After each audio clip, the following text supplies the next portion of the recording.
কি মহাশক্তি ছিল সেই ত্রাম্যলিপ্তে, যা সুদন ও তার স্ত্রী লাভ করে মহাশক্তির অধিকারী হয়েছিল।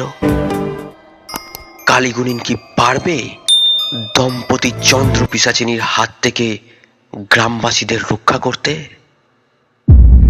জানতে হলে শুনতে থাকুন কালীগুণিন ও চন্দ্র পিশাচিনীর দ্বিতীয় পর্ব।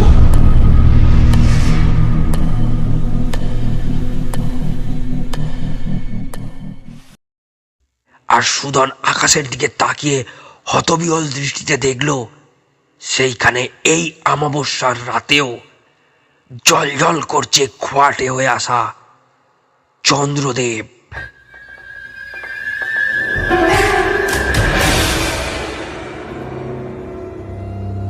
ভয়ঙ্কর